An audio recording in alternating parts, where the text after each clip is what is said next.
I'm going to introduce this session. I'm Allison Wiley and Kyle. But two really important, the most important announcements, of course, we are on unceded traditional territory of the Musqueam, and we are grateful. You may not be entirely welcome here, but we're grateful to be here. The second announcement is about audio, as you can see, audio video recording. We're recording this seminar and we'd like to post the video on the Indigenous Science website.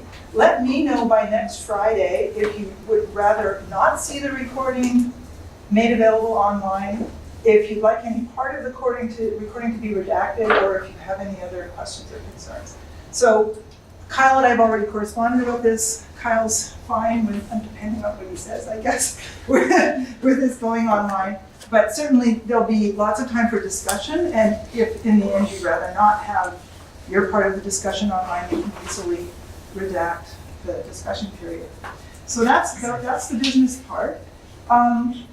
This is the fifth seminar that we've convened as a research cluster, the Indigenous Science Research Cluster, in addition to two workshops.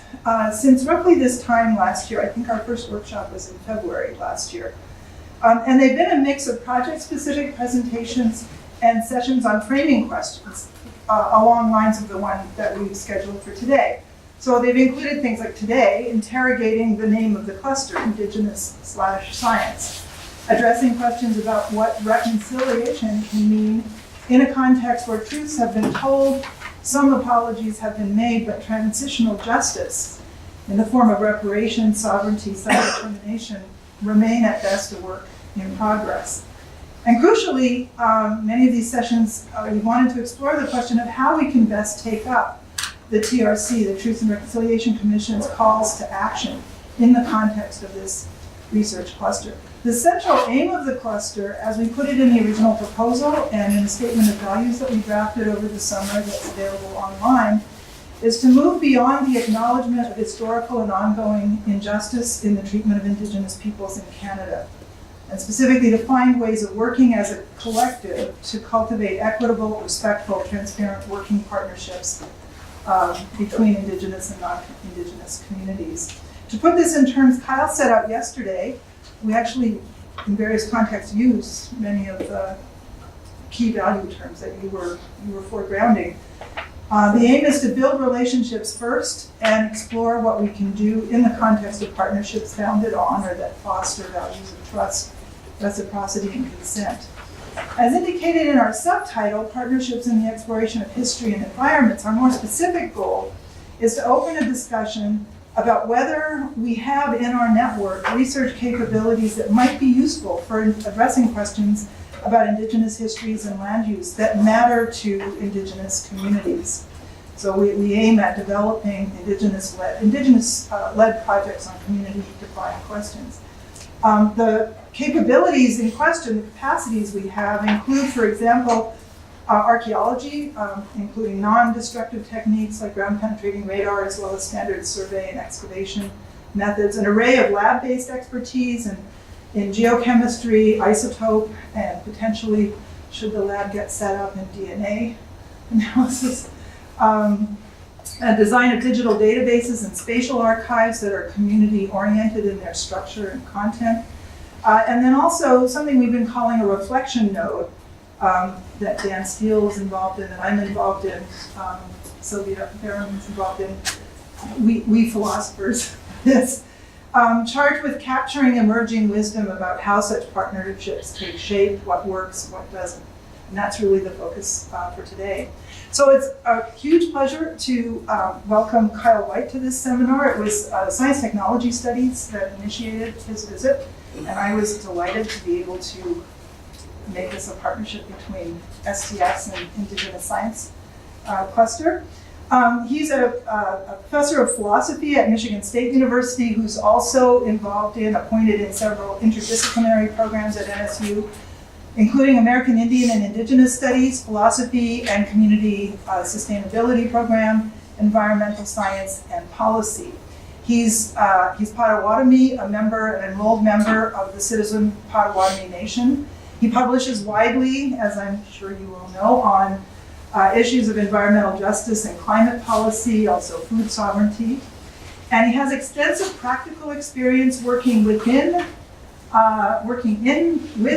in Indigenous communities, in and with state agencies, activists, and NGO groups concerned with issues of environmental justice, and working between them, working as a representative, negotiator, mediator between these kinds of working groups.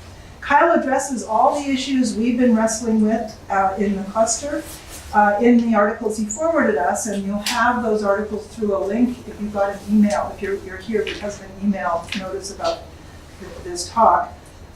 Two of them published this year, What Do Indigenous Knowledges Do for Indigenous Peoples?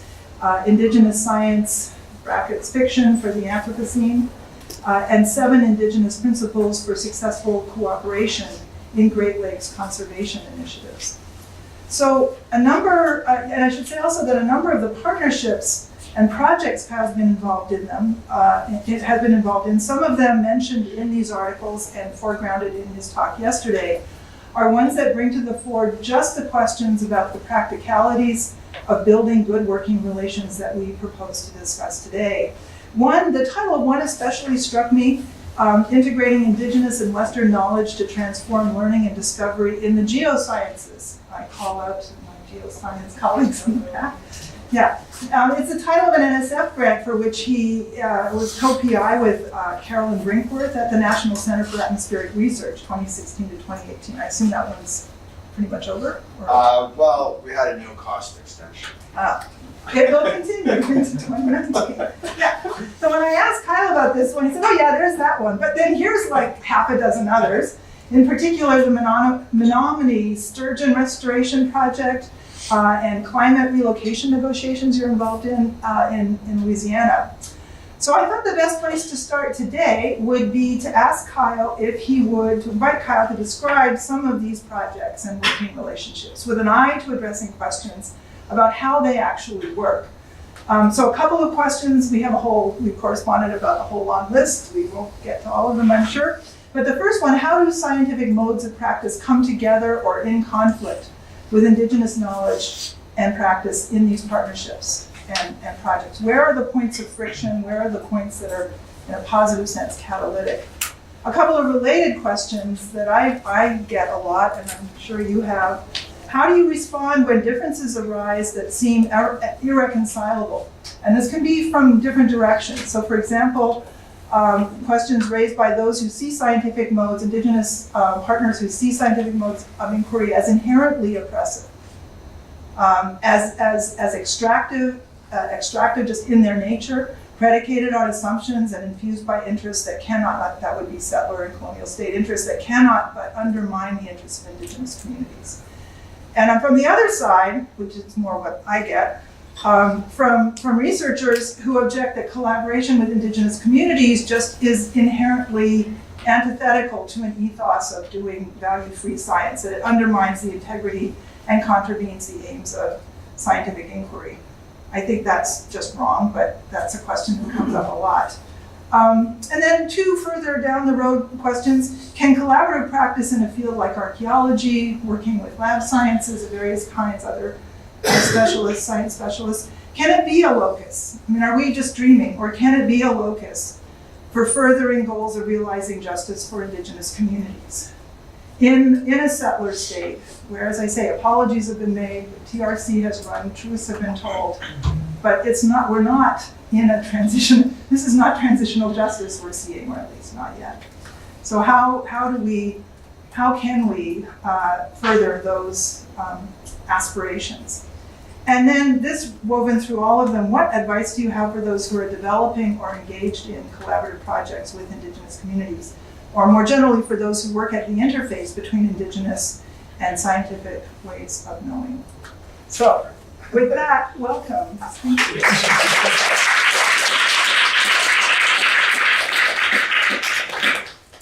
Yeah, great to be here in the Musqueam homeland and to connect with all of you here.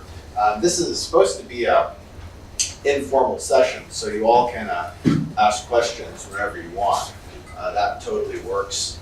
And to address the questions that were put before us. I had to kind of pull from different things that I've done. So I've got maybe in that beginning part that you were talking about, I'm going to tell you about some of my projects and sort of the context that I work in. Because even though I work in university, I basically spend like more of my time off campus working with tribes, working in indigenous contexts, especially in the Great Lakes region. And I want to really give you all a sense of what that looks like and what that means. I think you'll see that some of the cases I work in are very much reflective of the variety of questions that were asked here. So the first thing I want to talk about is in my work I've been very invested in this idea that as Indigenous people, as tribal members, we should be just doing our own research that supports our goals and aspirations, and we should ally with other people where it suits us. But the whole idea that the main job for us is to be part of somebody else's scientific work is just ridiculous. And so a lot of what I do is advise, consult, write about how it is that we can actually reinvent our own research institutions as Indigenous people. And you've probably seen this in a lot of the literature on Indigenous research methodology, that we have our own words for research, we have our own words for inquiry, we have our own systems of knowledge that are old and go way back, we've revised them 1,000 times. And so we confront something like, science, that's no different from 1,000 years ago if we confronted some other culture that had a different knowledge system. And insofar as they were nice to us, we could integrate, mix, and match those knowledge traditions and move forward and know better things about the world. Unfortunately, the situation we found is that the United States and Canada and Britain aren't so nice. And so that created a number of ethical and justice problems that we face when we try to interface with science. Now, the good news is that the Indigenous research, movement is booming. One of the boards that I'm on is for Ngāpaeote Maramatunga, which I think is the largest Indigenous research organization in the world. It's in Aotearoa, New Zealand. Trains hundreds of Maori PhDs, hundreds of research projects that are just done based on the goals and aspirations of Maori communities. There's an emphasis on framing research using the Maori language. And we see this in the United States and Canada as well. One of the groups that I'll talk a little bit about that I work with is one of the first research institutes at a tribal college, the College of Menominee Nation. They created a Sustainable Development Institute, which is a tribally centered and focused research institution. It's supposed to produce work that benefits the tribe, its members, and Native people nearby, and Native people everywhere. And so I'm very much locally involved with that. Another context I work in even closer to my campus is a lot of people forget, this is also true in Canada, though the context is a little bit different, is that most tribes on the US side have tons of scientific researchers that work for the tribes. So even a relatively small tribe in the US, which for the US would be several thousand members, might have 50 staff in different science fields working for them. By science fields, I'm including health and areas like that, in addition to environmental science, as well as a number of just bureaucratic roles. And so those people, just as part of their jobs, are doing engaging in research. And so part of my work has also been to help improve the quality of their professional lives. And I've invested a lot of my time in actually supporting tribal professionals, because actually they are, in a lot of senses, the faces of our communities. They're the ones that are playing a direct role keeping the environment clean, protecting our health. But they're extremely busy, they're underfunded, and they have to wear a lot of hats. And so, whereas somebody in the United States bureaucratic system can, focus just on one job, right? If you're a tribal environmental scientist, you've got 10 different jobs. You have to work on things that you weren't even trained in. And so groups like the Native American Fish and Wildlife Society and others are ones that I'm pretty involved in, because they're places where tribal environmental professionals, most of whom have scientific training, go to interact with each other, learn about what each other is doing. And I found that while in academic literature, we definitely do a better job celebrating the work of Indigenous activists, we oftentimes don't do a good job celebrating the work of tribal professionals, tribal leaders directly in our communities. And those are a lot of stories that aren't really told. So to begin with, and again, I'm kind of jumping around another presentation to show you some of the work that I'm talking about. So as you can see from the things I quickly showed you, most of my work is with other people, with community. That's really what keeps me going in the work I do. One of the first kind of case studies that I did was with the Little River Band of Odawa Indians, which is a tribe that's in Michigan, Anishinaabe, and several thousand members. And they're considered a kind of a river tribe. And one of the key species for that tribe was sturgeon. So that's their depiction of the sturgeon lifestyle.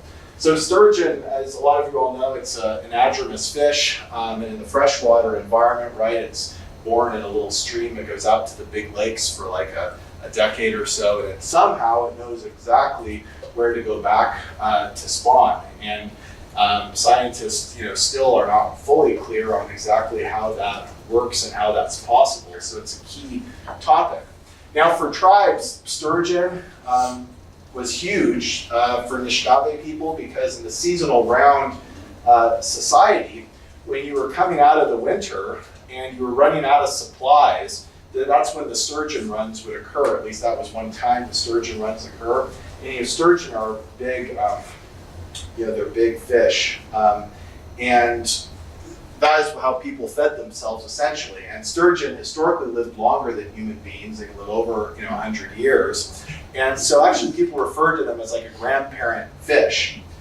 And there was actually a sturgeon clan.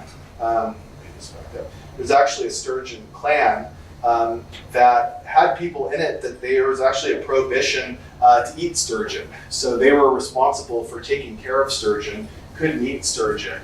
And they had a whole cultural clan identity that was actually tied to the specific streams that particular sturgeon came from. So one of the interesting things for Anishinaabe people is, depending on your family, if your family was associated with a particular stream area, then you were actually tied to the very particular genetic profile of the very particular sturgeon that came from that particular stream. So it was a highly physical genetic connection, which is actually interesting because in the arguments about genetically modified organisms, oftentimes native people are very much against doing that. And non-native people assume that the only reason why is because native people are just revolted by the idea of rapid genetic modification. Well, that might be true for some native people. Another reason why is that actually specific genetic profiles of certain plants and animals are tied to particular places where families come from, storytelling traditions, and so on. And that's another way of thinking about, right, the importance of genetic connections. And so what had happened in this region, like other parts of the United States, is that sturgeon were almost made to be completely extinct in the area due to a number of colonial, capitalist, industrial practices, from damming to factories to sport commercial fishing. And so by the time we get to a couple of decades ago, there aren't barely any sturgeon left. And similar to some topics that came up last night, if you're a clan that's tied to the presence of a particular fish, if the fish goes away, you're probably going to go away too. And that region, which is by the Menominee, Michigan area, was one that was marked by racism, by a settler population that didn't even respect the tribal government. And a lot of people, believe it or not, didn't even know that there was a tribe there. And so it was a region that had not undergone any type of reconciliation process. And there was a lot of frustration, a lot of conflict in the area. And so as the tribe itself, because it had been recognized as sovereign, I think in the 80s, was trying to build itself up again as its own government, right? For decades, its sovereignty had been severely suppressed, and they were trying to build themselves back up again. So one of the things they had done was created a natural resource department that would protect the environment. They hired scientists, many of whom were non-native. And so one of the stories about one of the aspects of this story that I really like is it's actually a story about non-native scientists working in a tribal context who had to completely change what they thought about the role of their science in order to do work that was supportive of the tribe's goals. So given that people were moving away from the tribe at the same time that they were trying to build the tribe back up, one of the ideas they had is that perhaps we could solve some of these problems we're facing by bringing sturgeon back, by restoring the sturgeon population. And that was a really, really tricky thing to do for them because there weren't a lot of sturgeon left, and they had to try to get the same genetic profile that was there historically. And there's a lot of good papers by some of the people who were part of this, like Marty Holtgren and Jimmy Mitchell and Stephanie Ogren, that you can find online. You can email me and I'll send you the copies if you want further information. So what they did is they put together what was called a cultural context group to figure out how they were actually going to go about bringing the sturgeon back. And so this picture has some of the non-native scientists and then members of the tribe, and they included younger folks, adults, and elders, and there are actually about 30 people in this group. And one of the key things I've learned about seeing like literally hundreds of tribal natural resource programs is that almost always the most effective ones are ones that created a cohort group that meets regularly and just consistently creates ideas, monitors, creates accountability for the project. And one of the key problems that tribal staff face in Indian country, right, is you'll be staffed with, or you'll be given a project, like, oh, you're gonna make a climate change plan. And because there's not enough money to have other people work on it with you, that you just get isolated. And it's your job to then, and this is probably what it's like here at UBC, right, to herd cats to get them to help you with the project, but they're not getting paid to do that. And so there's a tendency as a tribal staff member that you get isolated, and that makes it harder for you to succeed in the different roles that you've been asked to have based on the funding. And so if there's a way to create a cohort that involves citizens of the tribe and diverse citizens of the tribe and the tribal staff, and it meets consistently, that's actually a key collaborative strategy for ensuring that the project has longevity. And so in this case, right off the bat, the supposed scientific project of restoring sturgeon was already one that was designed to be accountable to the community because the community members were there at the very beginning. And so at its earliest stages, it was articulated in that way. And what's interesting about this process is that they had to solve a very tricky scientific problem. So because there were some remnant sturgeon, they found like the younger sturgeon, but if you were to release them back into the river, the big sport fish would prey upon them. Because the Great Lakes is a bit nuts. You can actually catch big salmon there now because they've introduced these fish for sport fishing. And so the introduction of sort of settler sport fish, and many native folks are into it too, made it so that it was very hard just to rekindle the sturgeon population. And you couldn't just introduce any sturgeon because you wanted to have that same genetic profile because they're anadromous fish, right? You can't just introduce a sturgeon because you want them to be fish that will properly remember where to go back to. So you can't like find a safe part of the lake and stock it with sturgeon and then you've solved it, right? This is a river that's next to a big lake and you have to have that life cycle. And so they took their solution was, which is actually an open scientific project that continues to this day, was to create these tanks. And again, this was a totally community-driven idea. They created these tanks which are pumped with the water of specific streams, and the sturgeon are raised in those until they're big enough to not be eaten by the predator fish, right? And what's interesting about this is that it's not known whether that will work. It's an actual hypothesis, and one that was developed by both the scientifically trained and the traditional knowledge trained and the people who are trained in all sorts of other ways too.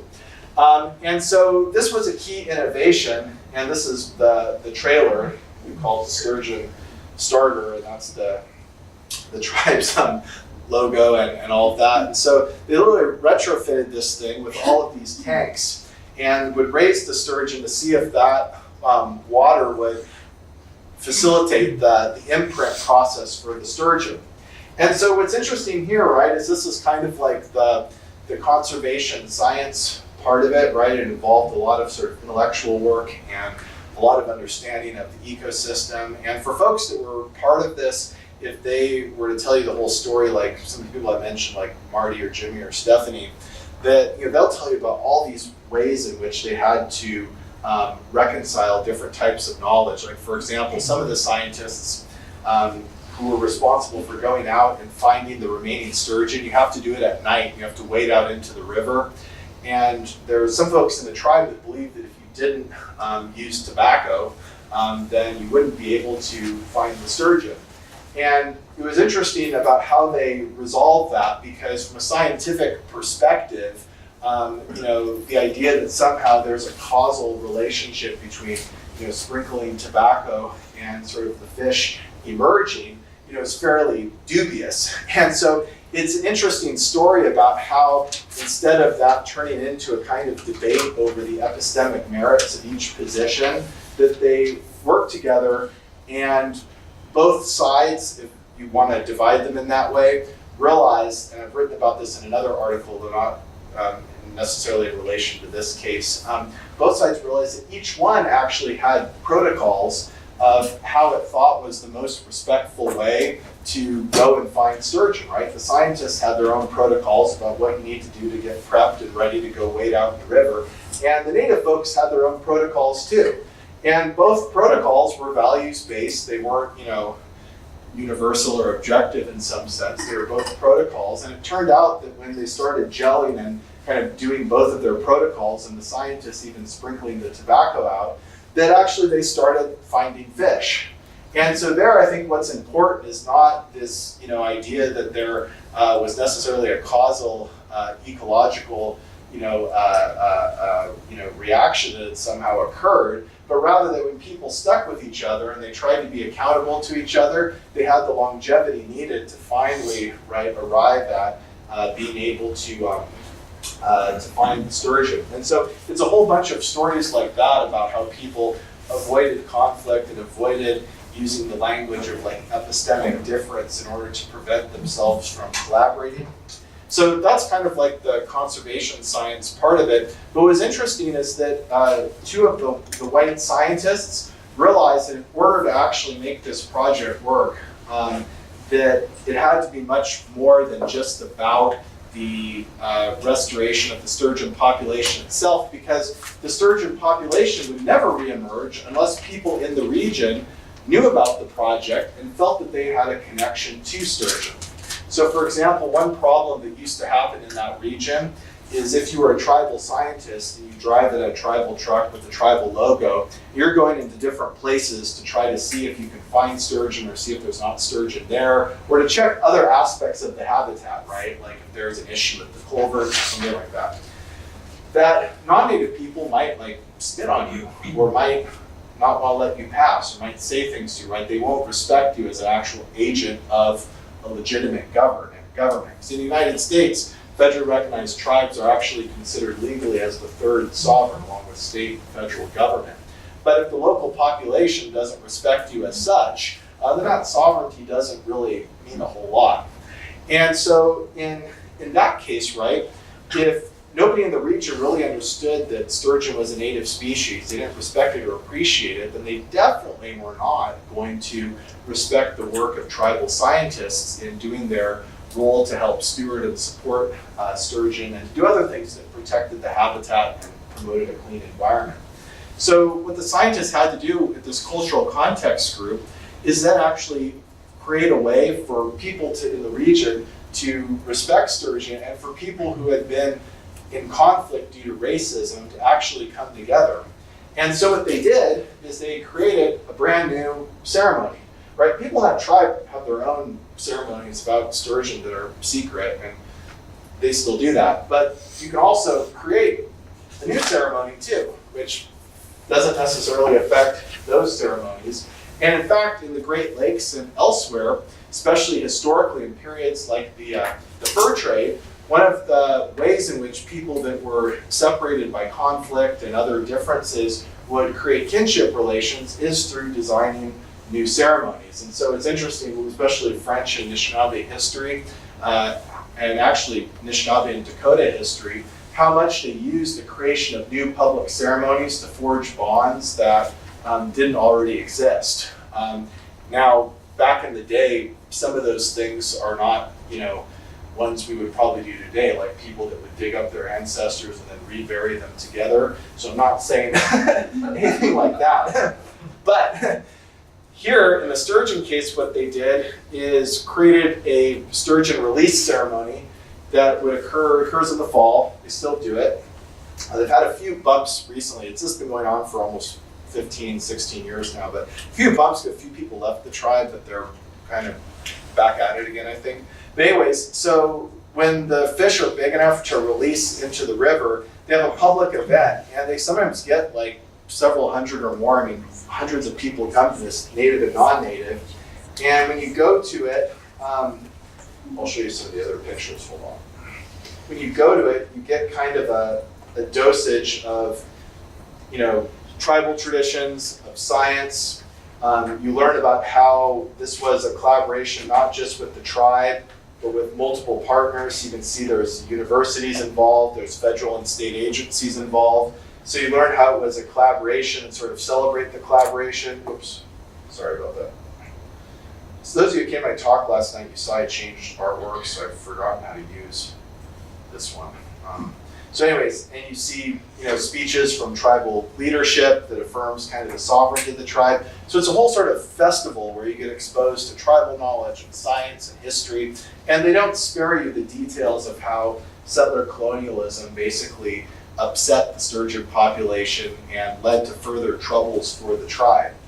And so in this way, it's a reconciliatory event that brings people together. And the way that they concretize the reconciliation process is they make it pretty visceral. And what they do is once the sturgeon are big enough, they put them in a bucket, and each person that comes, there's hundreds of little sturgeon, gets to get one of them, and they release them back into the river.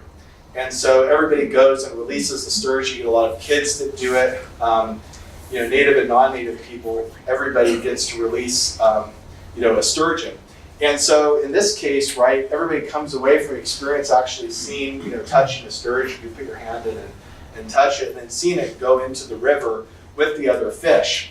And so it's an event where you learn about sturgeon, you learn about the history of the sturgeon, you learn about racism, you get people to talk and communicate with each other in an environment that's safe. It's outdoors, it's a beautiful location. And so all of a sudden, especially non-native people realized that in their region, they actually had this sort of charismatic species that was native to that region and became pretty proud about it.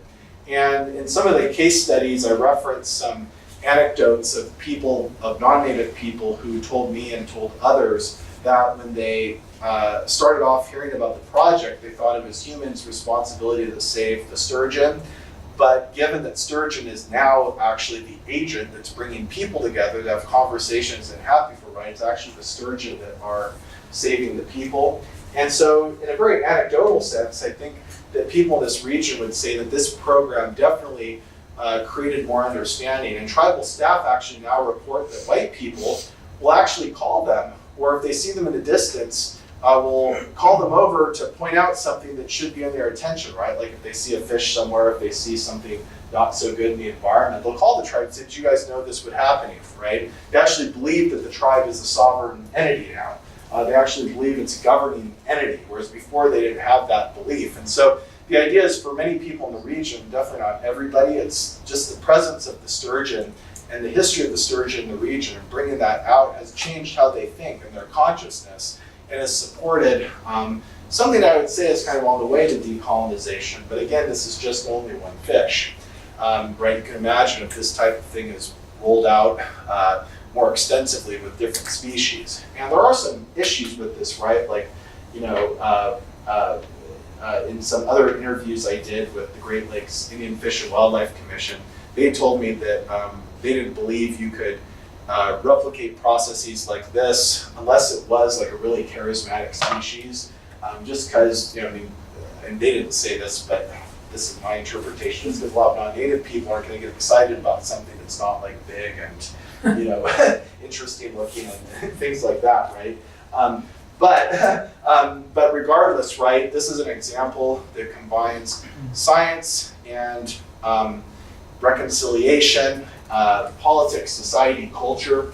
And I think, again, to re-emphasize, two of the scientists, Marty Holker and Stephanie Ogren, that were really a lot of the energy behind this are non-native. And they found themselves working for the tribe. And I think the lesson I get from them, and I've worked with a lot of other climate scientists to try to impart this same lesson, is they realized that their work just wasn't about writing papers or producing empirical research that got used in a program or used in a publication. Rather, they realized something that I would say is much more important, is that their lives are now intertwined with a more interesting story, right, of this tribe's resurgence in the area. And so their stories have now combined with this older story, and a story that has a lot to it in terms of moving forward. And so the idea is, for a scientist, what are my responsibilities given my skills and expertise as being somebody that actually promotes this more provocative story moving forward that goes way beyond publications, goes way beyond the analysis of data. So that's one thing I wanted to share, and let me skip ahead a little bit. You know, another area just quickly I work in is you know, sustainability models that tribes produce with scientists. I think that's an interesting area. So another thing I wanted to talk about is probably where I spend a good chunk of my time is in the work with the Sustainable Development Institute at the Menominee tribes. This is that tribal research institute I was telling you about. So the Menominee, they're not Anishinaabe, but they're pretty close. They're kind of like cousins. They're in the kind of, Algonquin language family. They're from the Great Lakes. And so they were all over what's now, currently Wisconsin and parts of Michigan and Illinois and Minnesota. And they had one of the really massive land dispossessions. They didn't get relocated to Oklahoma, but they got shrunk from millions of acres to this tiny reservation. And so similar to what I was talking about last night, the Menominee, like Anishinaabe people, had a massive regional seasonal society, right? They were all over the place, a very organized system of government, which actually was a system of government where there wasn't one government. They had multiple governments that were constantly shifting and changing, connected through kinship, clan membership, and others. Right? A very sophisticated system of survival, extremely fluid. And that was ended very quickly in the 19th century, and they got put in a box.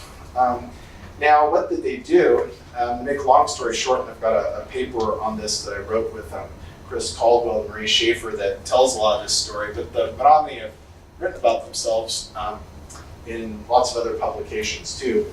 So what do you do, right? And what they did was they took a lot of the same principles that their ancestors had about how do you live in a way that's both sustainable but spiritually fulfilling, that's fluid, that's based on kinship.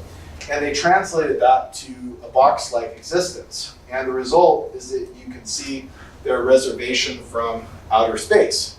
Why? Because it's the only green patch in the area. And in the 19th century, they reinvented themselves as a forestry tribe. And a lot of folks like Gifford Pinchot and others and people that write about them don't like to mention that actually the Menominee forest was the first sustainable yield forest in the United States. It was the first that was so designated because they created a biodiverse forest that was also commercially viable.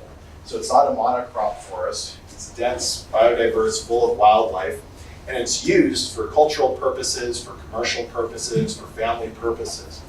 And this was kind of a translation of the very same system that they had when they had millions of acres, fit more snugly into 200,000 acres.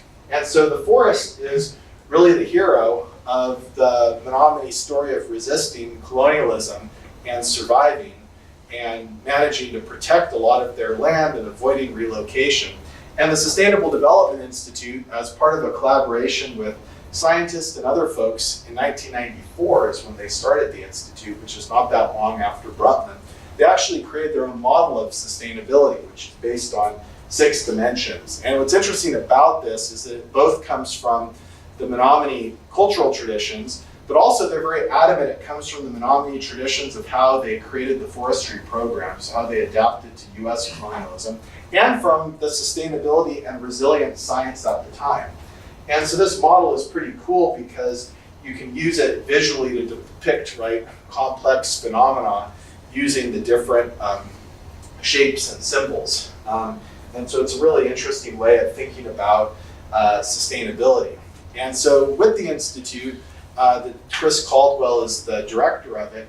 I've done a ton of different projects. We've done projects with the Northeast Climate Science Center to help tribes plan for climate change. We've done supporting work for a number of tribes on their climate change work. So for example, one project we did was that for tribal staff and tribal scientists, right? You know, oftentimes the agency that they work for in the tribe gets funding and they just have to implement it. But they never have any time to do any reflective or imaginative processes. And so with climate change, it was pretty similar that when US federal agencies opened up funding for climate change planning, right, that tribes felt pressured to use just the basic vulnerability matrix to understand how they might be vulnerable to climate change, and to just fill that in and move on from there.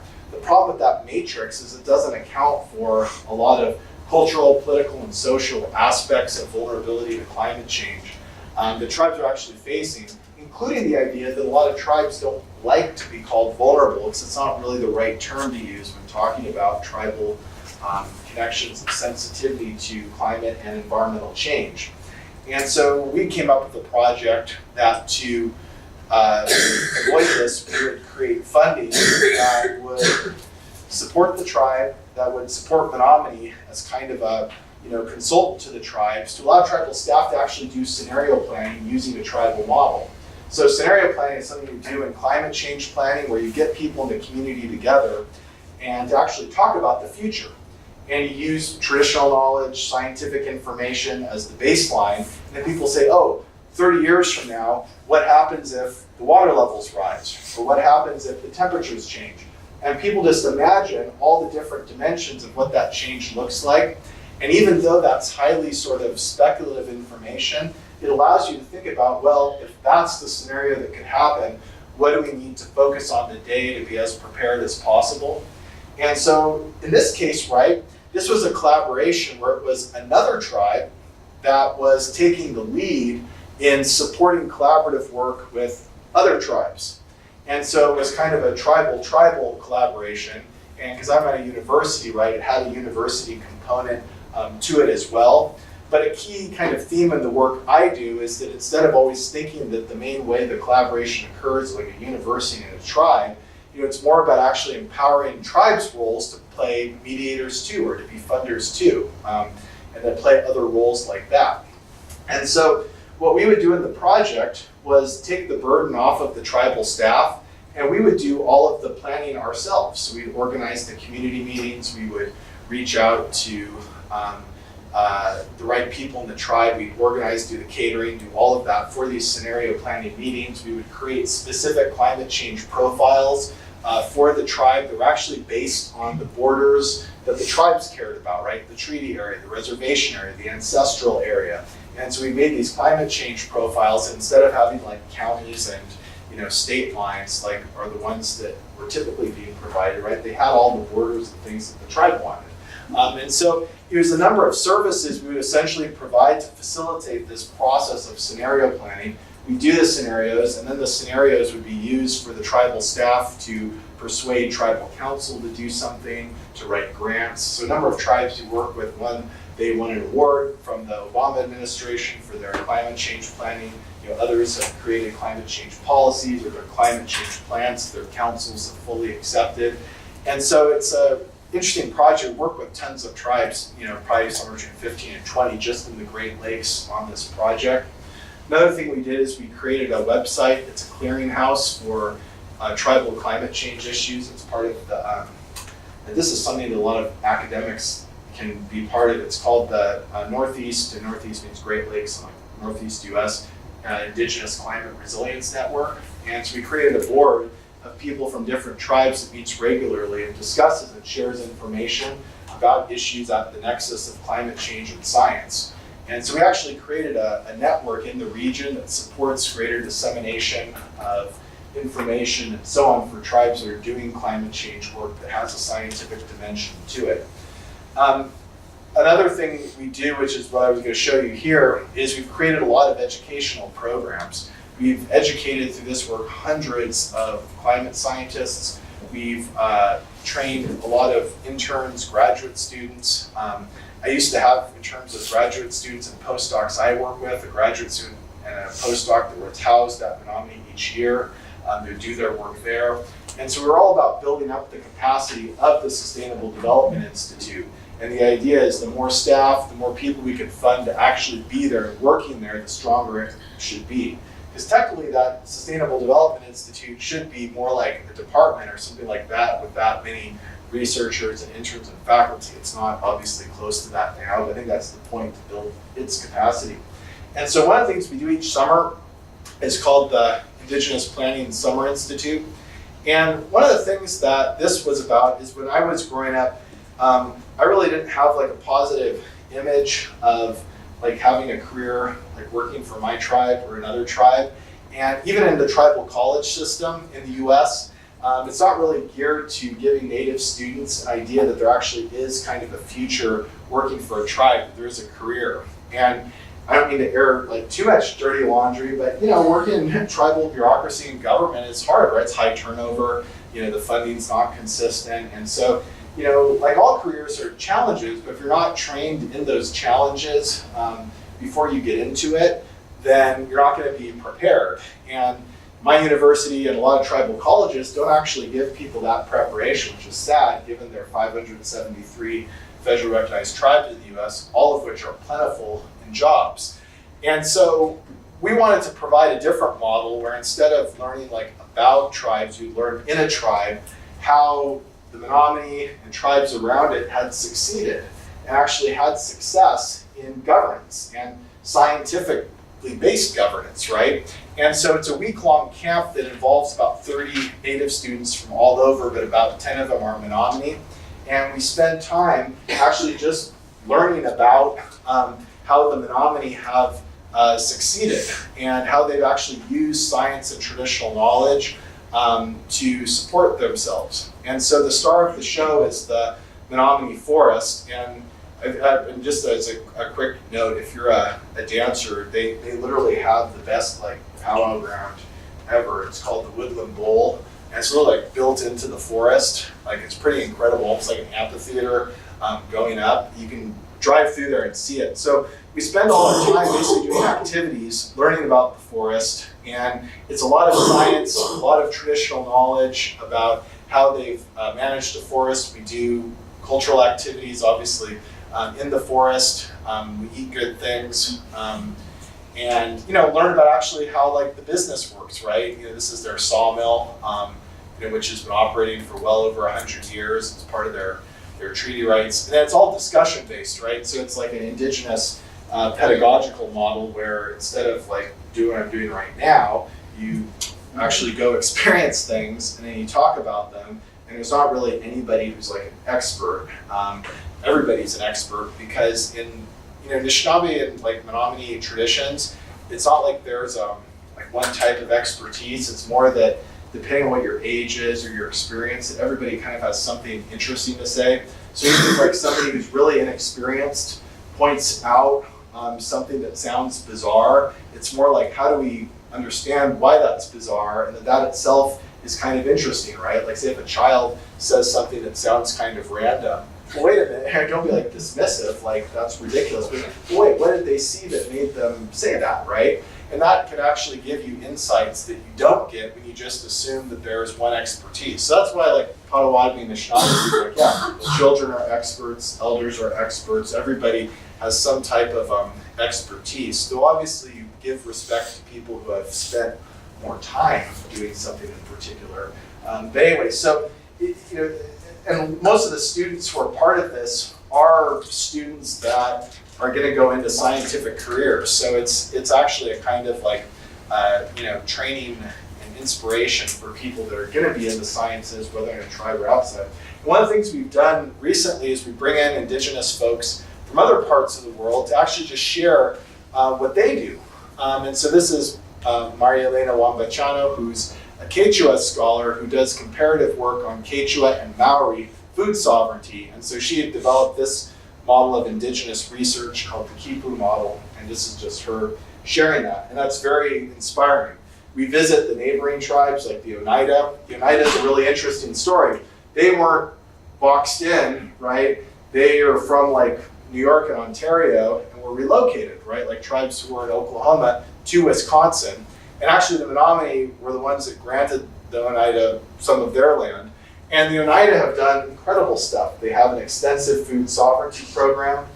They built an elementary school that looks like a turtle. That's the inside of it, right? They've totally redesigned their landscape. They've cleaned up some of those polluted areas in North America. And when you go there, you can see they've done all this stuff that you actually feel that you're in Oneida land. And so this is all engineering and science and traditional knowledge. You know, they have all these interesting projects they're doing like aquaponics. And you learn really interesting stuff. Like a lot of non-native people just think that this is interesting and might lead to maybe a more sustainable food system or something like that. But actually we were learning that the reason why they wanted to experiment with this technology is it's next to one of, I think it's like an elders center. And this was a way through engagement with the technology to get elders and younger people to talk more and meet more and kind of do something together, as well as being a more healthy food alternative.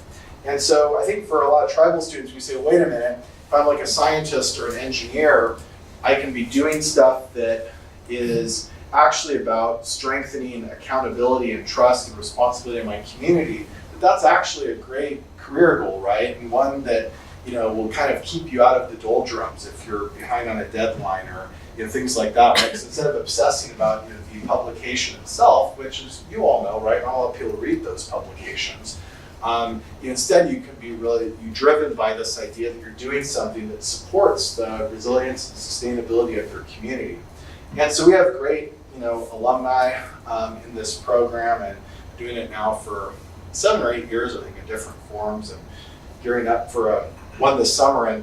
And this summer is going to be great because one of the projects that they have now at Menominee is called Mini Conicum, and some folks who I've known on some previous projects, including one person who worked at the Sustainable Development Institute, they actually got support to just take their own land in the middle of the reservation and just turn it into a sustainable community.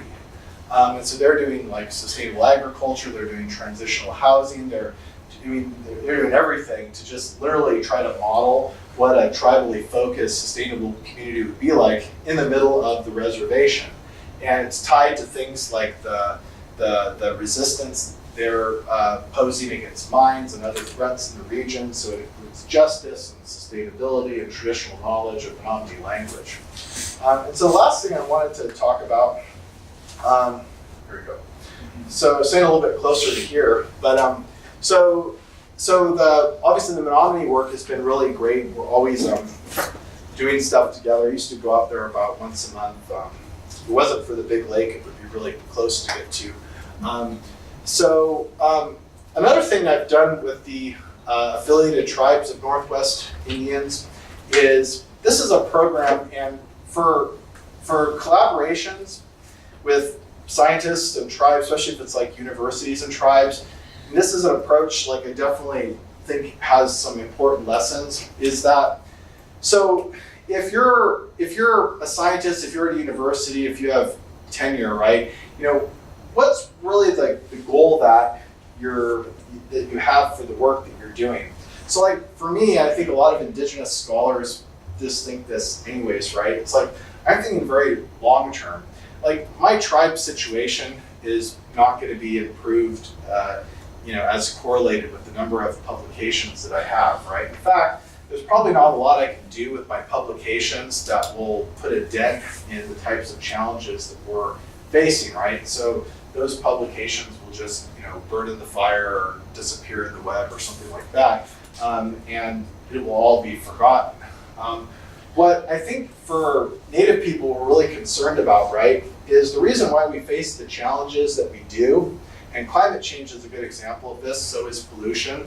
It's not because we don't know what the water quality is, or it's not because we don't know that things are getting warmer. It's not because there are an insufficient amount of scientific papers, published about the situations we face. That's really not the problem. The problem is actually that we don't have the types of social networks that we used to for providing coordinated action to address a problem. So in cases where a scientist has worked with 2 decades for a tribe, if an opportunity comes up to do a research project, they trust each other, they'll be able to implement it. The problem is that there's a bad history with scientists and tribes, and a lot of scientists and professors aren't invested in having long-term friendships with people in tribes, including tribal scientists. And so because you don't have those connections, those close-knit connections, then it makes it harder to be able to respond to problems. Whereas historically, right, we know that we had extensive networks and extensive trusted relationships with people that could provide expertise when needed. Now we don't have that. And so it's really more of a problem of relationships. And that means that the goal really is to figure out how to build strong and long-term relationships. And this is why it gets so upsetting when a federal agency that does a lot of science, like say Fish and Wildlife Service or EPA, Environmental Protection Agency, when they have a tribal liaison position, but of all of the positions in that agency, that's the most fickle position, right? It's a position that either people that are really junior get, they're trying to get the hell out of that position as quickly as possible. It's a position that's usually maybe 10, 15, 25% of your job, so it's not your full-time job. Or, as sometimes happens, liaisons are people who are about to retire. Like, I can't tell you how many times I've been at a tribal meeting with like staff from 30 or 40 tribes, and it's the day that the new liaison is going to introduce themselves, and the person literally says word for word something like, I was about to retire, and my director said, wait a minute, you've got 6 more months, I'm going to put you on the tribal liaison position. And so basically the way the US has operated in the agencies is the position that should be most about building long-term relationships is actually the most fickle of all of the jobs in the agency. Or in the case of university researchers, right, what you find is that everybody's very project-oriented, right? The collaboration lasts only as long as the project does. You build trust as efficiently and quickly as possible to get a grant and do the project. And whether you will continue to work with anybody is a function of whether there are more RFPs, right? More call for proposals. Instead of the idea, which has been what I've applied, and I've faced great risks to my career in doing this, which is I'm just gonna build relationships with people who it would be good to know. And maybe that will lead to something. Maybe it won't, right? But it will definitely have a long-term improvement depending on the situation and how it unfolds. So almost every time I've created a project with somebody, it's been somebody I've already known for years before we even know that project was coming. And you're seeing a lot of universities begin to experiment with a model that would enable that. So for example, the University of Minnesota is recently, I think they're hiring for it right now, they created a position for somebody to, like a tenure track position, who would collaborate with tribes on environmental science projects. What they did was it's a typical tenure track project, but job. They made it a 12-month job that pays like a summer salary, right? It's like a full-time summer salary, but the summer salary it pays is just to compensate for all of the extra time it creates to build relationships. So it's not tied to any additional lab work or outcome or anything like that. It's just the idea that if you're in that job, you're going to be working long hours just building relationships with actually potentially not that much hope that it will pan out to anything. You should probably get paid for doing that. And so it's a very small and paltry attempt of the university to actually say they support building long-term relationships. Now, unfortunately, and some of my conflict mediation work has been on this issue, the reason why they probably even thought about that idea is they've had a long-term conflict with the Chippewa tribe of Minnesota over genetic research on wild rice, which actually was part of a reconciliation process that has an event every 2 years. And so that's actually an example of it's like a TRC process actually, but based on the tribe, the university, the mining companies, the genetics, the paddy rice growers, just on reconciling those entities. So anyways, that's a long introduction just to this particular project. And the idea here is that the role of scientific organizations can actually just be to work with tribes on building up our collective capacities. And so this camp was designed for people that work in tribal staff, and mostly with scientific background. And what I found in my experience talking to 100 tribes about their climate change work was that usually when they get funding for climate change, it goes to the most junior person in the tribe, and usually female, because what you see in a lot of tribes, and it's changing now, good for the good, but for years, right, most tribal natural resource departments were all dudes, all white dudes. And so now it's still male dominated, but there's more Native men in it. But still, there's massive gender inequity. And unfortunately, Anishinaabe people, even though our tradition is one that's about gender and sexual equity and fluidity, we've gotten a heavy dose of patriarchy in our society. And so somebody who's a woman or a two-spirit person working in a natural resource context is likely to experience a lot of discrimination. And so what we found was that people in these staff positions would get these important roles, like do a climate change plan, and they'd be totally alienated. And so taking that wisdom I was telling you before about how successful projects were ones that would have a strong cohort of staff and community members. I was working with some friends like Don Sampson of Affiliated Tribes of Northwest Indians, and we created the idea that what if we took a week and brought 6 or 7 tribes together, and they came in teams of 3 or 4, which could be staff and community members mixed. And in the absence, right, of pretty much any non-native folks, right, we would just work together on the actual problems that tribal scientists face when they create climate change plans. And the problems that tribal scientists actually face are not about analyzing data, or they're not about doing a study, or they're not about coming up with a vulnerability assessment. If you're in a tribal scientist position, some of your biggest problems are things like, how do I persuade tribal council? How do I involve youth in the project? How do I engage with traditional knowledge keepers? How do I understand the relation between my work and larger policy issues that the tribe is facing? Among other questions. And these are not things that you study in science degree programs.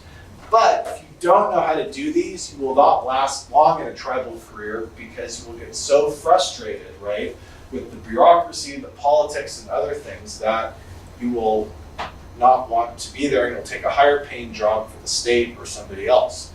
And again, it's not that like you don't have those issues at UBC or Michigan State, but when I was in graduate school, people told me for years how bad academic jobs were. So when I got into one, I already knew that. Right? I've been thinking about it in process, I've been dreaming about how I would respond. So this camp, again, hosted by a tribe, and maybe in the discussion I can tell you a little bit about kind of the financial, I have some very specific like financial strategies about how to do this type of work, which the short of it is make sure like 99% of the money is just in the tribal fiduciary, because in university, like most of the time we don't really need it, especially if you're tenure system faculty, right? You get your salary, you get whatever it is. So, you know, as part of capacity building, that includes either if the tribe's adequate fiduciary, they just are the lead in the fund or the intertribal organization. If they're not adequate fiduciary, what can you do to build them up to that fiduciary capacity? So it's hosted by a different tribe each year. So this will be third year coming up this year. So it's Nez Perce, but the one on the Idaho side, and actually Nisqually last time. And so it's obviously an awesome like tribal location. We do awesome things like dip net fishing. We developed the curriculum with elders. This is at Nez Perce. And so it's entirely like organic curriculum and different from like, you know, how other educational camps go. Like we invest a lot of time in games and relationship building, and the people in the different tribes and the instructors meeting each other and talking. The host tribe does a lot of amazing work to talk about their history and their successes. Again, we have a big focus on the fact that tribes have had a lot of success because if you can imagine like the things that we all complain about in our academic jobs and kind of resituate that in terms of if you're a tribe and actually have had to overcome the assault by the most powerful nation and military in the world, right? It puts things in perspective, right? So the things that tribes have managed to do require a lot of grit and a lot of ingenuity because there's a lot of other people and countries that weren't able to survive that, and it's a very difficult challenge to have to face. And so we really take that seriously and try to honor those contributions and actually put them on the pedestal that they deserve to be on. And so as you can see, we have so this is all like seasonal food from Nez Perce. You see I know folks from up here kind of are, depending on the tribe, are kind of into this too, right? With the roots and the berries and the special order of when you eat and serve things, right? So yeah, they're right there with you. This up in Nisqually, right? We do several like ceremonies and public events, and we learn what each of those tribes are doing to protect the environment. And so this is at Nez Perce. All the sessions are open and planning, and people are allowed to tell jokes and stories. It's a lot of fun. And it's the idea that you can see like this is like Nez Perce, and this is a group from Warm Springs and Passamaquoddy and Colville. So we just work collaboratively, and the instructors just mingle with everybody else. And so that kind of is an indigenous pedagogy, right, where it's about generation of ideas and creativity and dialogue and discussion. And what comes out of it are like really amazing ideas. And what's interesting is that for folks that are in like a really scientific type of labor, that when you're in this environment, the actual solutions that they come up with for how to create their climate change plan is they use their indigenous frameworks, right? So the Nez Perce tribe, and these are not necessarily folks that would think of themselves, as tradish, but actually it just pops right out, right? People that don't even use like decolonize, in their daily work, they come up with these incredible culturally and historically inspired models, and they base their whole climate change plan on it, which then includes heavy doses of climate science. And so this is really cool because what it does, and these are some friends from out this way that came from up here to join us at the camp. And so, they come up with these plans that because they generated themselves and that small cohort came up with their strategy and are inspired by it because it's cultural, linguistic, and scientific, right? That it's much more meaningful when they go back to those tribes, when they go back to those communities, right? Similar to the sturgeon example, it has that capacity to be generative and to have longevity to it. And so it then tries to build capacity. So this is, I think we're at Nisqually, right? This is the tribal folks and the instructors. And the best part of it is that when we do have some non-native people that come, but they're outnumbered. So like there was this one climate scientist, non-native person, and he was giving an introduction to climate science, and it was like 40 tribal folks there, all of them, by the way, have scientific degrees. It was kind of funny because he was doing things like going over the carbon cycle, the greenhouse effect, and it was like people there had like master's degrees and all that. Anyway, but what he said is he asked folks, he goes, well, I want to make this really collaborative and deliberative, so I'm just going to ask folks to speak to what climate change impacts or issues they've been seeing in their communities. And so people just started talking frankly about it. He's like, well, salmon runs are changing, berries, all this, referring to changes in the environment and changes in animals and hunting and harvesting and all that. And so after he'd heard like 10 responses, he goes, I was really fascinated by how you all are expressing climate change. Because normal people talk about climate change in terms of precipitation and temperature, right? And it was funny because usually when that kind of things happen, there's like, 50 non-native people, like 2 native people. So you just either choose like, am I gonna like stand up and make an ass out of myself, or am I just gonna let it go and, call my cousin or my grandma, right? So instead, actually, people addressed it, and they, the person was asked, well, what do you mean by normal? And what do you mean by, right? And we had a whole like discussion about that, and he got a little bit embarrassed and all that, but ultimately the behavior was corrected. And it's just good to be in that like environment where you don't have to, feel that you're in a dilemma. You can just address things directly like that oftentimes make it hard for people to work across Indigenous and non-Indigenous science. And so, yeah, this is a fun program. And yeah, that was the last example that I was going to share with you all. So in terms of the questions, a lot of what I shared touched on some of the different questions, but obviously there's more to to say about these particular questions too. But I want to ask Professor Wiley what we should do next. First of all, thank you. Yeah.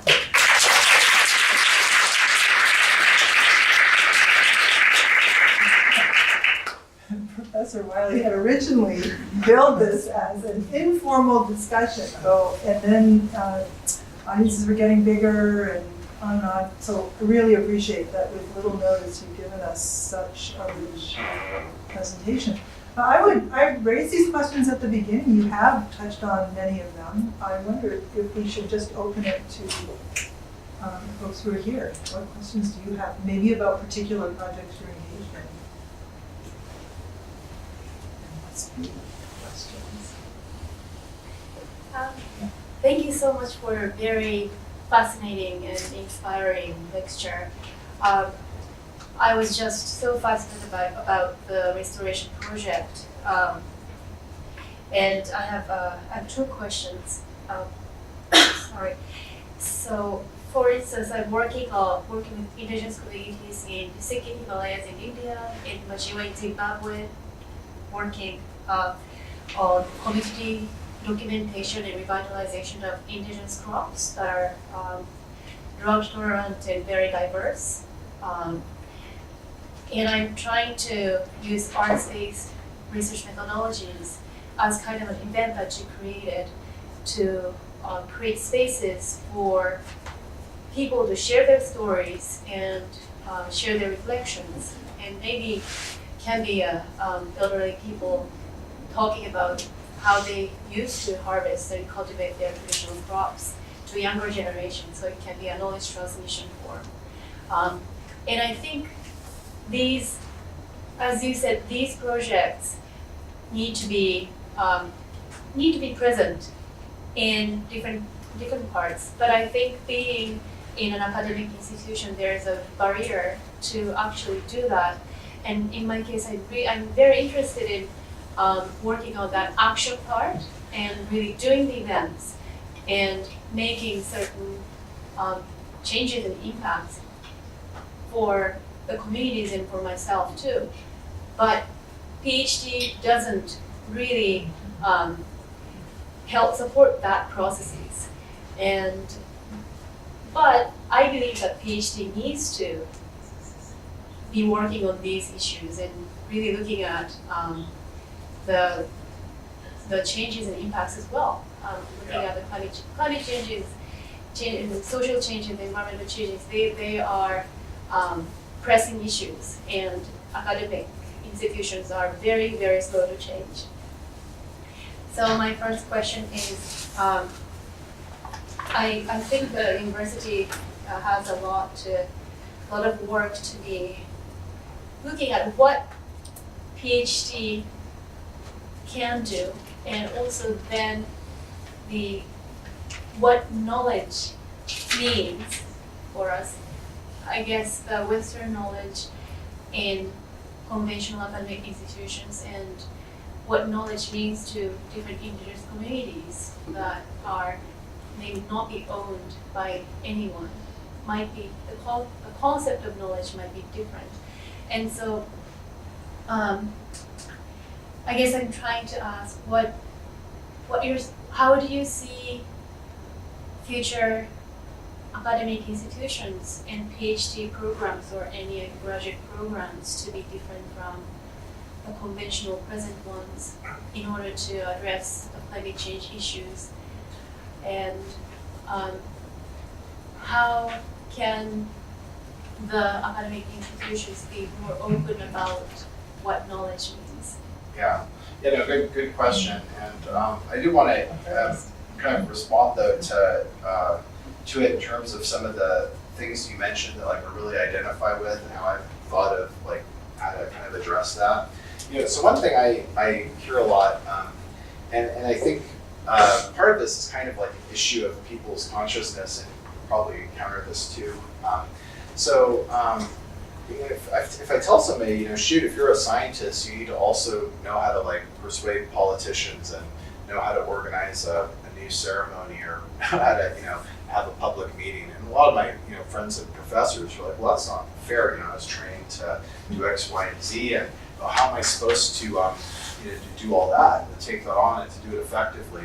And that's all perfectly true, right? But I always think it's really ironic is what happens to that way of thinking when we actually put it in perspective. So for example, in the 1970s, due to a policy change in the United States, and there's an analog to that here in Canada too, that's when tribes, this whole idea came about that tribes were to operate like states. And so many tribes at that time, that's when they developed their different institutions, their natural resources departments and so on. A lot of those departments, which were all supposed to fulfill the program requirements from federal agencies, which are extremely complicated and detailed, a lot of those departments were started by tribal members who didn't have any background in science and maybe didn't have a college degree. And so they literally willed out of their existence, right, a department that then hired scientists. A lot of them were non-native, which people forget this idea, right? They always think that intercultural exchange is like primarily from like the non-native perspective, right? But I guarantee you, if you are a non-scientifically trained tribal member that has to start a scientific agency that's mostly hiring non-native people, right? That's a very fast lesson in how to be an effective like intercultural, facilitator. And so what we forget, right, is that native people on a daily basis are having to add on all sorts of new skills. And that's just part of doing work to keep your head above water. And so what I think in the university we actually have to have is a conversation that's fair to native people, right? And by fair I mean where people actually admit that the demands that might be placed on university faculty that people oftentimes chicken out of are things that other groups can't chicken out of, right? And I think we rethink the point of the scientific career, right? Is it just to focus on a certain way of doing research, or is it about this much more expansive idea and building new skills and expertise? And if one's not willing to do it and think that that's an unreasonable imposition on them, then they should actually do other work, maybe at the policy level, to ensure that that imposition is not made on other people, right? Including, fellow citizens of the US or Canada who also happen to be tribal members. So in that way, right, I find that just consciousness itself is so lacking that I actually just find it like ridiculous when some of my colleagues think that it's such a burden upon them that they might have to do these things, right? And that also goes into something that is, it's related to your question, but it's a little bit of a divergence, right? But people at universities actually don't realize how stacked against tribes the financial incentives actually are. And this is actually something that needs to change. So for example, back in the day, native people that did interviews or showed somebody where a cultural site might be or something, they weren't paid, right? So the solution has been to just pay them, whether it's a part-time job or honorarium or something like that. And that's fantastic in relation to how bad things were in the past, but it actually doesn't erase what's actually a larger financial disparity. So, for example, when I work with like Menominee, we published articles together, and so when my colleagues at Menominee take the published article, a lot of them it doesn't even feed into their like assessment process in whatever job that they're in, or they're not even working for any entity that would assess that. And even if they do, that publication has nothing to do with their job security. I've been on projects where a tribe will very quickly shut down due to other factors and everybody gets fired or laid off. When I get the publication, depending on when it occurs, I can submit that. I could get tenure off of it. as well as other stuff I might have done, get tenure off of it. If I get tenure, then that secures what ultimately adds up to well over $1 million. And if you look also at things like raises, like what if I do a nice grant with a tribe, we produce 5 articles. When I produce those 5 articles, some other universities try to hire me, and my current university, to protect me from leaving, gives me $15,000 or $20,000 each year in raise. Multiply that over decades, that's a big payoff. Whereas to do those 5 publications, I gave $1,000 in honorarium to an elder, and was like, wow, this is really generous, man. And so $1,000 versus like $200,000 or $300,000, that's a huge disparity, right? And this is a problem that I think a lot of folks don't fully grapple with, right? That people in tribes are always going to be suspicious when you have those sheer divergences, right? And it's kind of like just the gaping question in the room that academics, even though in the relative scheme of things, we're not like making a killing comparative to people like in the business world, but we're still making an exponentially large killing in comparison to the people that we collaborate with. And I've advised, or I've been a reader on dissertations or other things where you'll still have a lot of academics that will actually single author articles where they admit in their methodology that the key intellectual tasks, like say translating an indigenous language to English or French, were done by somebody else who doesn't get a PhD out of the process, right? And I guarantee you, in any kind of research project, who has to be smarter? The person that analyzes the interviews or the person that translates across worldviews, right? One is a lot harder than the other and requires more expertise than the other. And it's not the former, all right? It's the latter. And so that conversation doesn't come up. Another conversation, especially kind of in the work you're doing, is that why is it that universities have so much trouble just hiring people without PhDs or master's degrees? It would be, and then if they do, they have to be on site at the university, right? If I'm going to create a festival as part of the scientific work I'm doing within a tribe, it would be great if the people I worked with could be full-time or part-time. It would be even better if some of them could still live at their homes, right? If they want to come to university, they can. But why aren't we having that discussion, right?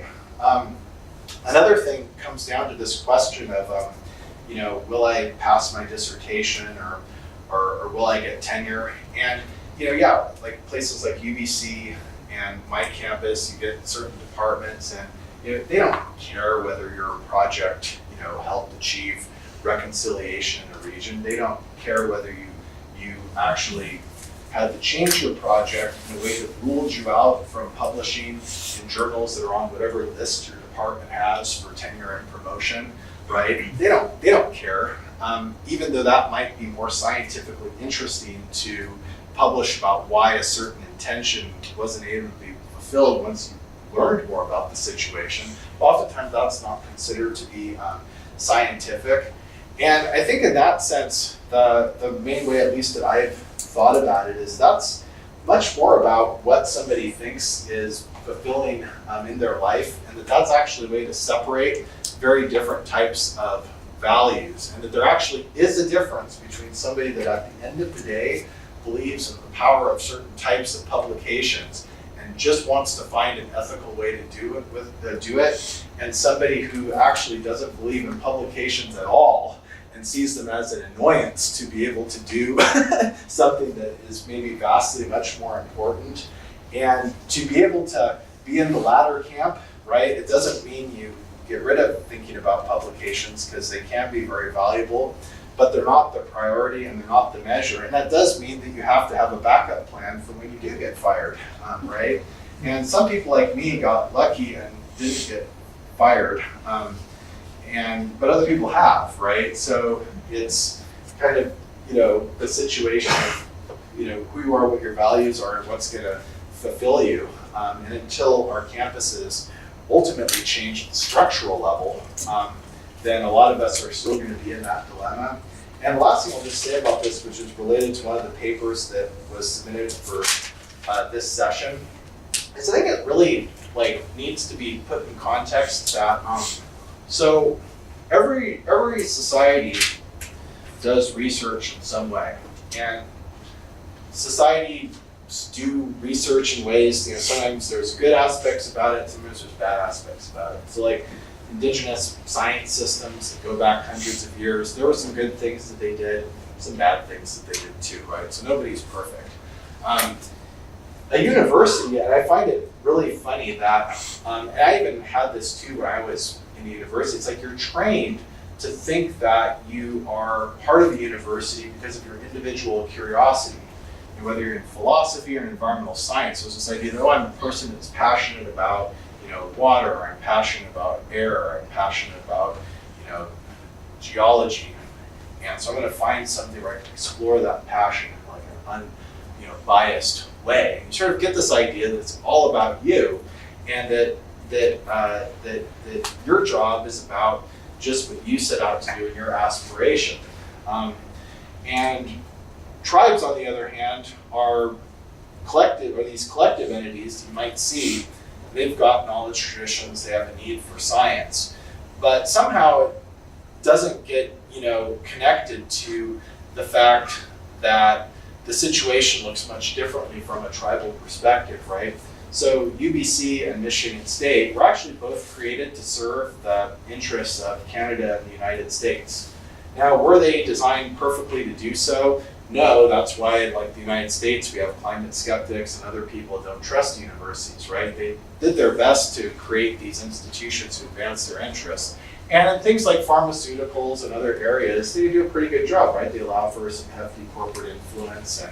And oftentimes the research people do does change policy. But the point being is that this is like a government agency, and you're really not part of this because of your curiosity. You're really part of it because the people that hire you deem that the work you do is going to serve the interests of Canada and the United States. And so even if you're like a Marxist academic, there's entire ways of understanding how that fits into a vision of how America thinks of its educational institutions as supporting US hegemony. And so from a tribal perspective, you don't see curiosity-driven scientists, right? You might see foolish people who believe that it's curiosity-driven, right? Instead, you see agents of the US, right? You actually see somebody that is actually a representative, whether they believe so or not. And I think professors are like the only government employees that don't actually realize that they're government employees, right? They don't actually think that. They think that they're this roving individual that happens to get a paycheck from the government, right? Or, if you're a private school, you get a paycheck from a multi-billion-dollar, investment fund, right, in Wall Street that invests in fossil fuels. But anyways, so and on tribes, right, tribes develop too their own research organizations to advance their interests. And so the reason why this framing is particularly important is because if you see yourself as an agent of the US or Canada, and if you're somebody in a tribe and you see yourself as an agent of the tribe, right, well, that means that before you can work together, you need to do some diplomacy, right? There's a diplomacy that's required for that to happen. And what I like about the term diplomacy is it's a little bit more complex than IRB, right? Because an IRB is actually a pretty bad model for thinking about collaboration. Not that it's supposed to do that, but it's pretty bad because it's just something that happens on your campus. So it's kind of like when Thomas Jefferson did the Louisiana Purchase and didn't tell any Native people about it, and all of a sudden owned like most of that part of North America, right? The IRB is not a way to think about it, right? The IRB should properly be something that comes out of the end after you've had a whole relationship and diplomatic building process.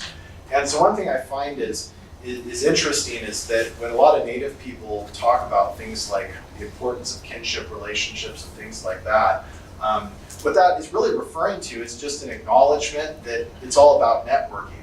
And so if you realize that, wait a minute, there's a gap between two government entities that are trying to work with each other, and there's representatives from each one who are trying to do a discrete project with one another, then you realize, well, there should be relationship building before that. And then once the relationships are at a point where they're strong enough, then you move on to the formal things like IRBs and tribal IRBs and other types of research protocols. So when we look at our governments, right, when they're making these treaties and deals and stuff like that, the real story is it's a whole bunch of people that were making phone calls before that had friendships from back in the day that actually enabled agreement to be made in the first place. And so I always kind of criticize a lot of non-native people for being a little bit hypocritical, because in the research world, right, we oftentimes pretend like it's not about relationships and not about networking, but it is. You know? So anyways, thanks for your question. Thank you. Thank you. This may be related, but I'm not sure. I think both today and yesterday you gave examples where you were talking about moving away from the question of who's right to a different social question. The one about the sturgeon and the tobacco, and the one about the Inuit community and the meteorologists. Could you just say a bit more about that? Yeah, it's good. Yeah, good question. Yeah, so when I did, so I was telling some folks, I've been involved at different projects as a conflict mediator between tribes and different entities. So I went through a training program at the United Nations, which is for like Indigenous conflict mediators. It's called the UN Institute for Training and Research, and they bring about 30 Native folks together every summer, and you are in some chateau in Geneva, and you just work like for long hours on like how do you resolve conflicts, and it's a great experience, and you meet, you know, Native people from all over the world. You know, one of the things in kind of trying to represent, you know, different Indigenous interests and particular conflicts, you kind of learn. I'll be a little bit critical of non-Native people here, but I do think this is a problem, right? Is that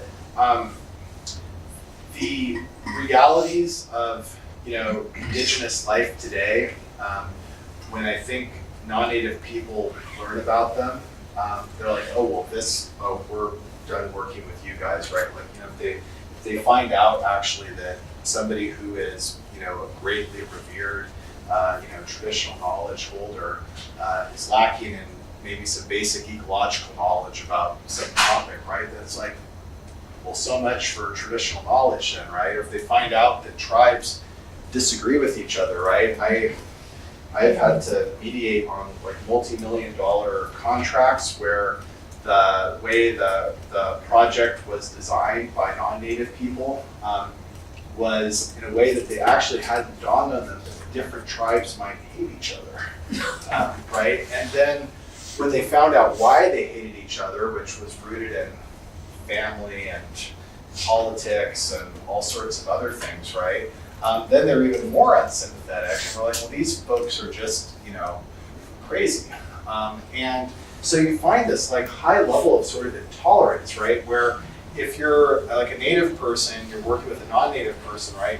Non-Native people are, you know, just as irredeemably hypocritical as we are, right? But you are pretty patient with it, right? You know, somebody who acts like they're all about, you know, justice and good science, but, you know, they're working for a university that gets paid by corporations. I mean, right? I mean, you tolerate that. You don't like, oh, we'll never work with that person again, right? So what I found actually in experience is that a big part of the irreconcilable differences actually has to do with strange expectations, right? I don't know where they came from. That somehow tribes are either supposed to be like highly romantic, or, you know, really accurate, or really destitute, or, you know, really kind of, you know, vulnerable, or really noble, or things like that.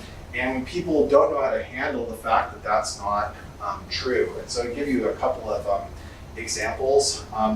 I'll keep them kind of anonymous, because this kind of work, it's not like, I'm not supposed to say the details of things, but I swear that they're true. So in one case, there were a couple of different tribes that they were pretty nasty in terms of their fighting with each other, and that actually thwarted the possibility of a project working out. And the non-Native folks were just thought that this was the most ridiculous conflict ever. It had been going on for several decades.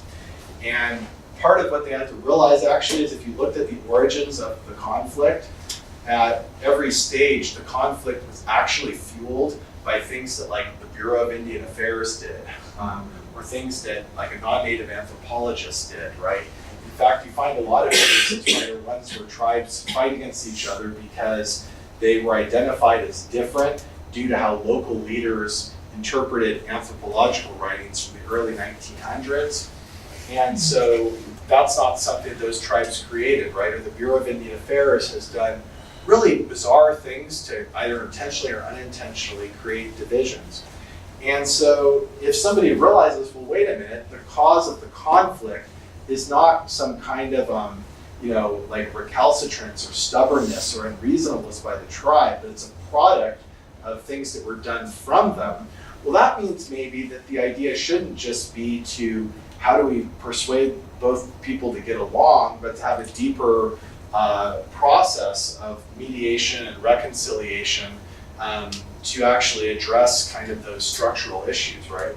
There was another case, I think I was telling somebody here about this yesterday too, where I'd been working with somebody for a long time who was a environmental scientist and was really interested in doing work on water. He was a non-native person, really good intentions. He was really excited about traditional knowledge, and he had even read a lot of my publications and had a very good sense of what traditional knowledge means, right?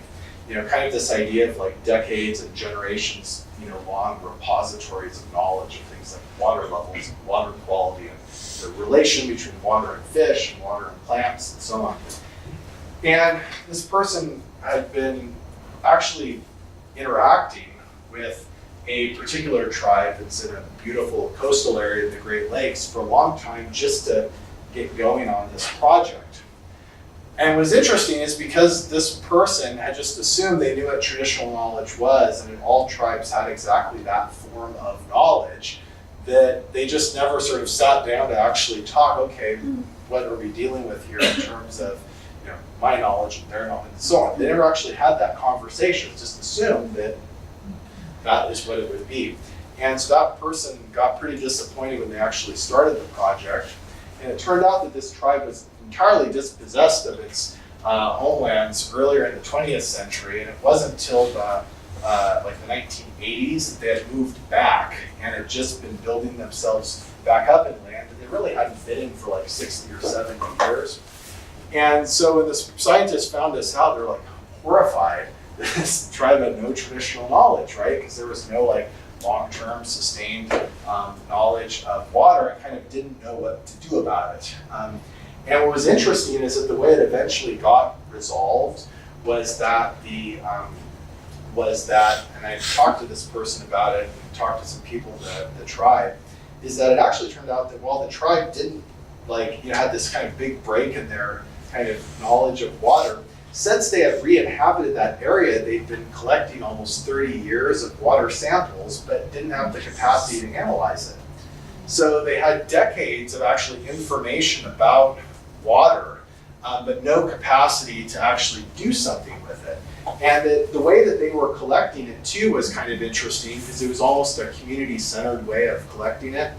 And so that is actually a way of engaging with indigenous knowledge, and that created an immediate role for that, scientists. But what I found is that a lot of scientists can be a bit recalcitrant when it comes to like making those changes and transitions, right? If it turns out traditional knowledge is not what they thought it was, then they abandon ship.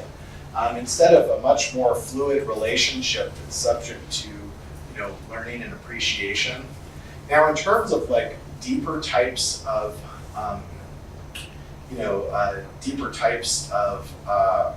conflict. One of the things that there's one case. So one of the key problems is when you have, say, a particular. I work in environmental issues. We have a particular environmental issue that poses an immediate danger to somebody or a community, and the people of the community disagree with the scientific advice. And this can get pretty hostile because oftentimes it's kind of the double whammy. On the one hand, right, you have a community that's highly stressed, and their leadership is highly stressed about this issue, and there's all sorts of things woven into it, right? It's not just about, is this clean or safe? All sorts of other stuff woven into it. The other part of it is that oftentimes the scientists who like to be involved in these types of projects are ones that sort of think very highly of their humanitarian qualities and are particularly sensitive about things like being wrong or not being listened to, and oftentimes don't, I mean, I'm not speaking from the academic research, I think just from my experience as a mediator, and oftentimes are much more concerned about protecting their reputation, right, protecting their legacy. And what I've found is interesting is in almost all of those cases, and they can get extremely complicated. There's one in particular I have in mind, but there's some others too that I've been part of that are just like this, that what will happen is that, a scientist will declare that something is clean or something is safe. And you'll get certain wings of the community, not the whole community, that will disagree. And so from the scientific perspective, they're going to say, oh, well, there's these crazy people in this cohort here that disagree. They're totally irrational. And there's the good people in the tribe, right, that know what the truth is. But because you have those different divisions, it makes it so that people can't move forward. Often the media is brought in for and against that particular scientist and their work, and it can get to be very political very quickly. But oftentimes the scientist doesn't ask a question about, well, what's the best way to respond to that and be the most accountable to those people, right, in that community. So oftentimes, if you ask somebody in that position, you say, well, when you found out that there was a disagreement, did you have a public meeting where you just said, let's talk about this, let me show you the data, we're not going to try to agree or disagree. Do you have, and oftentimes no. And oftentimes they go straight to the media or they go, or they leave or something like that. Because scientists aren't trained in how to be accountable, right? They're not trained in what do you do when you get that type of conflict, right? There's no background in that work. And so actually a lot of scientists, I think, could benefit from just some training in conflict resolution to have a little bit idea of what that means. Because in these types of situations, people are definitely going to disagree with somebody's interpretation of the data. There's too much at stake for them not to. And I think that's a different way to look at it, right? I think people come into it thinking that, a scientific study will prevail. But that's really not the situation that people are in. I think one has to go into it saying there will always be people that fight this. It won't be for financial incentives, but because they actually believe it. And to always realize that you could still be wrong at the end of the day. And to realize that the role of the scientist actually is much more about doing what's best for that particular community, which might actually involve rolling back on how one assesses and evaluates the quality of their own empirical work, which is kind of a weird scenario, but actually if you look at a lot of cases like this, when certain scientists double down on the quality of their research, it can make things worse. It can make things actually worse. So anyways, thanks for the question. Yes? Do you have any suggestions for how, particularly grad students, particularly at a master's level, when you are usually only engaged within like a 2 to 3 year time frame, can help to facilitate more equitable relationships when you're talking about the financial component? So, I know of one opportunity in our faculty, but it's quite limited, especially when you draw it out the way you have, comparing the magnitudes, I guess, of compensation. I'm just wondering if you have any sort of go-to suggestions that we could consider. Yeah. So that's a good question. What I've the master's degree is like probably the example of like the most tricky degree to think about in this way, because it's like you're saying, it's like so short. At least the PhD could take 10 years. It can take 10 or 15. But like the master's degree, it's you finish or you don't, and you've got 2 years, sometimes 3, and that's it. So what the approach that I've taken to that problem, which is, I think, helped a lot of people, there's other people that share this approach, is the first step is, and sometimes this is like what you have in mind, but maybe your advisor or whoever else you're working with, right, doesn't have it in mind, or if you're the, advisor, sometimes your advisees don't, have it. Sometimes one side gets it, one doesn't. But actually to look at what you want to do in like a much longer trajectory, right? So you first of all say, what I want to do with my work or my career, we're talking about like 20 or 30 year process. And how does the 2-year pocket, figure in that, right? What can I do in this 2-year period that will help me get to where I want to be like 30 years from now? And that doesn't mean that things won't change, right? But it's just kind of thinking long term and doing scenarios. And so there, the question changes, and it's what can I do within 2 years that would be most effective for setting me up, and not in the sense of that the degree will do that, right? The getting the degree will do that, or the publication will do that, but more in terms of the relationships you build and the experiences you have. And then once you've kind of determined that, the next actual step is to figure out within a 2-year period what could actually just be done ethically, right? What's an actual like sort of no ethical risk project you can do. And for a lot of master's students, what I found that they've ended up doing was if they started working as early as they could on building relationships with a particular community or tribal government, then that tribal government would actually just hand them a project that would fit with the master's degree. And so I've seen a lot of master's degrees that they're just that. And because the tribe handed the project, it's already in a feasible type of situation. This can be done if you're working with an NGO or a community group too, right? Not just like a tribal government. And so I thought that was a fairly useful strategy for thinking about how to re-envision the master's degree. Another thing, and this is a question for, if you're like say in an advisory position, that advisors need to take seriously, is that even if somebody's goal is to be an empirical researcher doing kind of what ultimately would be work done in a lab, could be the case that depending on the work they want to do, the master's degree might have to be something that's a bit more humanities or social science oriented, right? And a lot of advisors probably not willing to, to go to that extreme, but it really shouldn't be extreme, right? Because if you're thinking about the long-term arc of what you want to do, why should the master's be confined to a particular approach? And so I think that's an important thing. And largely what I find, that a lot of reason why a lot of Native students, but also students of color, end up dropping out of programs is because of that existential issue where their advisor doesn't understand that when they are persuading a student to complete a project in a certain way in a 2-year period, that for that student that can be really a crisis of trust with the community that they want to work in. That's kind of an existential crisis, right?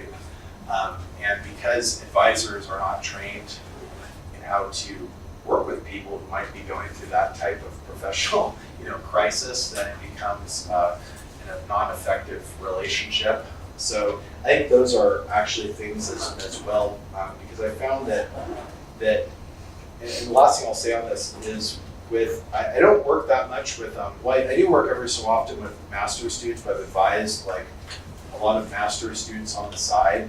And what I found, and this also is for dissertation too, but for master's project, once kind of like what you want to do, what's been helpful is to look at that bizarre 2-year period and actually map out like 3 or 4 levels of alternative things you would do to complete the degree if the first thing doesn't work out. And they get whoever it is, the advisor, to do that, actually to do like full-on scenarios. Like what if, like the most extreme scenario, like what if 2 months before I need to defend, everything changes and I don't have any data? What do you do? Can you finish the degree? Right, and actually to think through those scenarios so you and the advisor are prepared. Because there's so many situations where the student and advisor, they're not communicating all the time, especially for master's students where you might feel like you're kind of a minor player in a larger lab where the PhD students are, who are probably also under, attended to, but are attended to much more. And so there's probably not a lot of communication. And so in that sense, right, you want to have things set up so it doesn't create one of those problems that when you have to change and adapt, that like a lot of advisors do, they say, oh, this person's so inconsistent, right? That's what kind of needs to be avoided. Anyways, thanks for your question. I think, yeah, usually these things end at 10 to the hour, so if anyone needs to leave, wants to leave now, you would be welcome. Before you do, Weren't welcome yeah, but I just wanted to say, you really have addressed all the questions, like the big ones, and I had a bunch of little ones as well. But one of the main things that came out, or one of the things that came out in the workshop that we had in October, from a number of representatives of Indigenous communities who were there and Indigenous scholars from other campuses in here, was that you have to think in terms not just of building relationships, as you're describing, which is the premise of this cluster, and working with a good heart was language used a lot in that context. Working, go slowly, sit with the flux, with the uncertainty, I think is what Michael Marker was saying.